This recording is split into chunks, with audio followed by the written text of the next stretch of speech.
big idea, I decided to do it on Canada's military evolution. Canadian government. Mackenzie King was a Canadian political leader from the 1920s through the 1940s. He was best known for his leadership of Canada throughout the Second World War between 1935 to 1945. King worked on to be compromise and harmony to many competing and feuding elements, using politics and government action as his instrument. He led his party for 29 years and established Canada's international reputation as a middle power fully committed to world order. Robert Bourne was a Canadian lawyer and politician who served as the 8th Prime Minister of Canada from 1911 to 1920. He was best known for his leadership during Canada in the World War I. Bourne committed to Canada to provide 500,000 soldiers for the war effort. Big Six idea I decided to do these two topics on was historical perspective. The reason why I decided to put these two topics as historical perspective was because I feel like they had a big impact on Canada's military. Current events. Canadian Special Forces and other military personnel are in Iraq. Military resumed some operations in Iraq after U.S. and Iran conflict. Canada's mission in Iraq has two main elements. One which involves about 200 troops who have been training local forces through NATO to fight the Islamic State of Iraq and the Levant. My second topic is on Canadian military must nearly double annual recruitment of women to reach its own target. The Canadian Armed Forces needs to nearly double the number of women it has been recruiting in the recent years to reach its goal of having women represent 1/4 of all military personnel by 2026.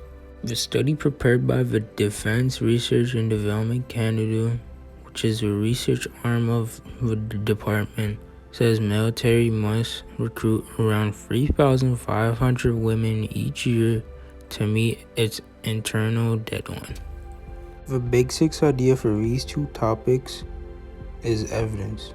Over the past decade, the military has never recruited more than 1,850 women in a single year. My next topic for World War I is the Ross rifle. The Ross rifle is a straight pole action that was produced in Canada from 1903 until 1918.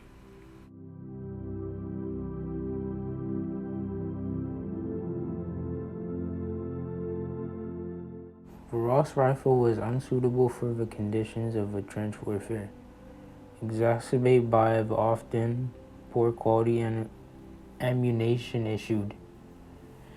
By 1916, the rifle had been withdrawn from the frontline service, but continued to be used by many snipers of the Canadian Expeditionary Force until the end of the war due to its exceptional accuracy.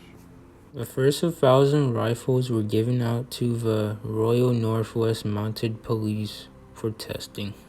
Operational testing found 113 defects bad enough to warrant rejection.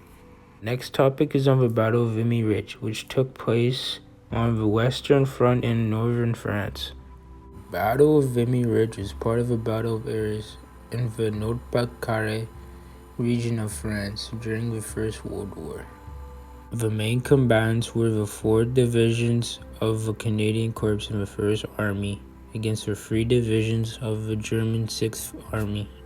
The Canadian Corps was to capture the German-held high ground of the Vimy Ridge and escarpment on the northern flank of the Arras front.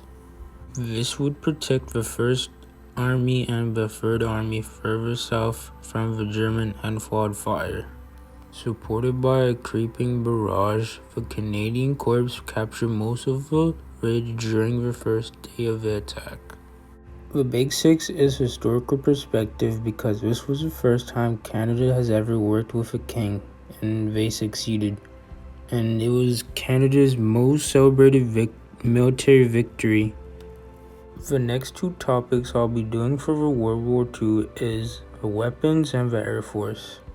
The Lee Enfield and the brown white machine gun were the basic Canadian infantry weapons during the World War II. They also had grenades, submachine guns, Victor's medium machine guns, and also anti-tank weapons such as the 6-pounder and the PAT. The Royal Canadian Air Force played a key role in the Allied victory.